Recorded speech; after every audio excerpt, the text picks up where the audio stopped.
Hello and welcome to Who Knew, a brand new YouTube channel that aims to take a look at some interesting and hopefully lesser known facts. From science to historical events, people and places, all that kind of good stuff. So without further ado, let's get into our first video.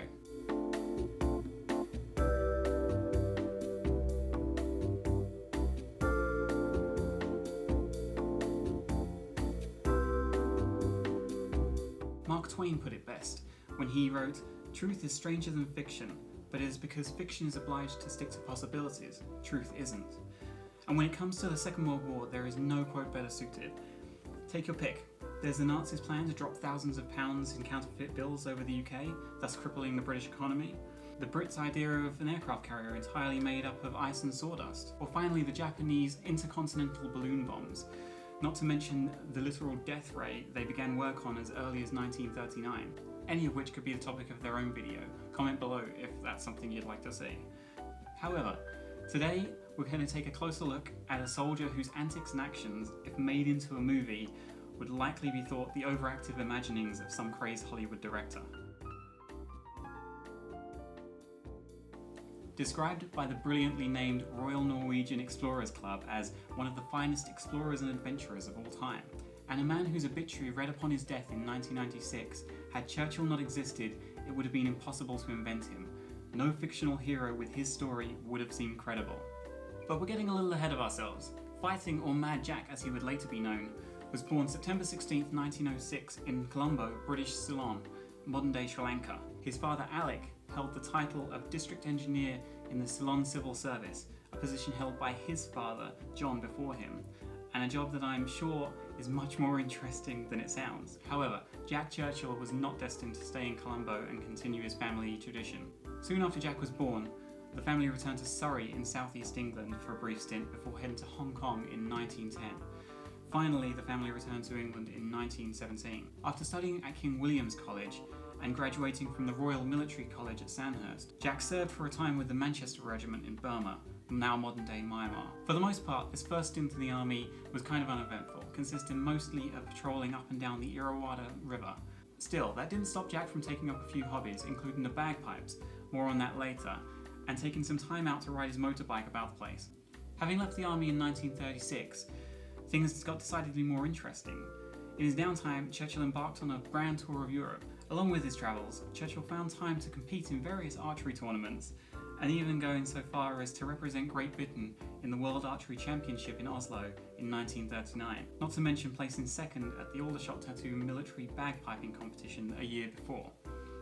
Jack was also able to leverage his archery skills into a few small movie parts, including The Thief of Baghdad and A Yank at Oxford. Oh, and of course, he was also a male model.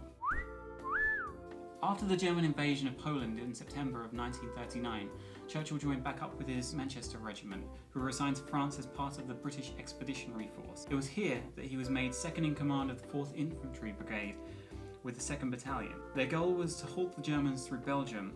Naturally, we all know how that turned out. However, before we get to Dunkirk, we have to take a slight detour to the town of Le Piet. It was near this French town when one of the most infamous incidents of Churchill's life occurred.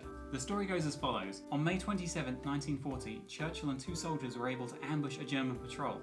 Allegedly, this is the moment when Jack took out his longbow, the only bow fitting of an Englishman in France, I might say, took aim and let loose an arrow which pierced the heart of the German officer. You can only imagine the shock this must have given the other German soldiers. We do say allegedly here, because Churchill did remark later that he had lost his bows prior to that point in the campaign. That being said, he did have a reputation for modesty, and couple that with the fact that he used to carry a Scottish broadsword into battle, as well as play his bagpipes to rouse his men, you have to agree that it does sound plausible. Again, to quote the man himself, "An officer who goes into action without his sword is improperly dressed." Regardless, if the story is true, that would mean that Jack Churchill has the last confirmed kill with a longbow in combat. However, Jack was wounded when he caught a bullet in his shoulder before receiving another minor injury during the evacuation of Dunkirk. Regardless, he was awarded the Military Cross for Bravery. Not the type to sit things out, Churchill continued his military career by joining the Commandos in late 1941, taking part in the aptly named Operation Archery. You have to wonder if this is a tongue-in-cheek throwback to an earlier incident. The operation tasked the commandos of the No. 3 Battalion with a raid on the German garrison at Vågsøy, Norway. And for the most part, the operation was a success, in spite of heavier resistance than they were expecting, largely due to the unexpected presence of German mountain ranger troops called Gebirgsjäger in the area on leave. In the end, after some vicious fighting, the Commandos were able to take nearly 100 prisoners and return with 70 Norwegian resistance fighters, as well as sinking tens of thousands of war supplies. But amazingly, they were able to return with a complete copy of the German Naval Code. As the leader of one of the first 5 attack groups, Churchill led the charge with one of his favourite bagpipe jingles, the March of the Cameron Men. Following this, he let loose a grenade, drew his sword, and charged ahead. The operation resulted in Churchill receiving the Military Cross and Bar. Come 1943, the now Lieutenant Colonel Churchill, still with sword and bow strapped to his waist and back, was put in charge of the No. 2 Commando Battalion. After their first landing in Sicily as part of Operation Avalanche, Churchill's commando group soon moved on to Salerno, where they were tasked with eliminating the German artillery on the western side of the bay. Instead of attempting a surprise attack, something so boring like that, Churchill went for a less traditional approach. Splitting his troops into 6 separate groups, they all converged on the position at night, yelling "Commando" to one another from time to time to avoid friendly fire. Generally, you would expect it to be a little counterintuitive to be yelling to one another during a night raid, but then again, this is the same pipe-playing badass we're talking about. Still, that didn't mean that Churchill was opposed to stealth and subterfuge when the situation called for it. One evening, Jack and a corporal ventured out for some mischief near the town of Pigoletti. They soon came across a couple of German soldiers who were parts of a group of trench diggers. After sneaking up and surprising 2 of them, Churchill and his corporal took both of them prisoner.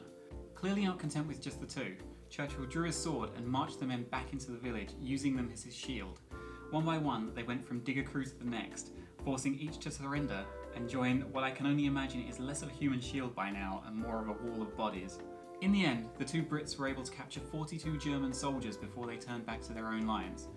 And to keep the prisoners from any funny ideas, they were forced to carry their equipment and wounded back with them. This also included their rifles, although they were deactivated by removing the cocking bolts. Of course. Churchill had lost his sword in a hand-to-hand scuffle, and so when returning to the scene of the crime later to pick it up, he came across an American patrol that had been lost and were heading accidentally towards the German lines. When their officer refused to listen, Churchill apparently responded with, "Well, I'm going my way, and I won't be returning for a bloody 3rd time." Legend. For his antics in Salerno, Churchill was awarded the Distinguished Service Order. Luck finally ran out for Churchill in May of 1944 when he was ordered to attack the German-held island of Brač, part of Yugoslavia. The goal was not just to give the Germans a bit of a spanking, but also to gain control of the island's highest peak, that of Vidova Gora, standing at 780 metres or roughly 2,560 feet. This position would have given the Allies a massive advantage over a huge area of the Adriatic. With a combined force of 1,500 partisans, as well as his commandos, Churchill once again led the charge with his bagpipes, this time playing "Will Ye No Come Back Again?" Unfortunately, the island was heavily fortified, and the troops there were determined to stay put. Only a handful of men, Churchill included, made it to the objective, and it was here that a mortar shell exploded, inflicting a shrapnel injury that would cause him to lose consciousness. When the Germans came across the unconscious officer, they mistakenly thought they managed to capture a relation to the more famous Churchill. That being the case, regular old Jack was flown off to Berlin for interrogation. After Berlin, Churchill was transferred to the Special Camp A at the Sachsenhausen concentration camp, a special area dedicated to prominent POWs. For many, this could have been the end of their World War II story. Jack, though, clearly just saw this as a slight nuisance. Immediately after arriving at the camp, he set about hatching an escape plan with his fellow officers. In September 1944, Churchill managed to escape via a secret tunnel with a number of other POWs. Most notable of the group was an RAF officer called Bertram James. Among 13 other escapes from Nazi POW camps, Bertram had been one of the members of the now famous Great Escape from the Stalag Luft 3 camp. The men were able to walk about 125 miles without capture until their luck ran out just outside the German town of Rostock, only a few miles from the Baltic Sea. For this, Churchill was sent to a second POW camp, this time in the Tyrol region of Austria. Proving that he wasn't just content to sit the war out though, he managed to escape for a second time during a power outage. After hiking for 93 miles through the Alps, he was finally picked up by the Americans in Italy. By this point, any sane person probably would have had enough. However, possibly a little miffed that the Nazis had surrendered in Europe, Churchill requested to be sent to Burma where the Japanese were still holding on. Unfortunately for Churchill, by the time he arrived, the Americans had already subjected Hiroshima and Nagasaki to the power of the atomic bomb, and so that by then the Japanese had surrendered. The old war dog was quoted as saying, "If it weren't for those damn Yanks, we could have kept this war going for another 10 years. After the war, Mad Jack, living up to his reputation, continued his military career. He qualified as a parachutist, making his first jump on his 40th birthday, and later becoming a commander of a Scottish regiment.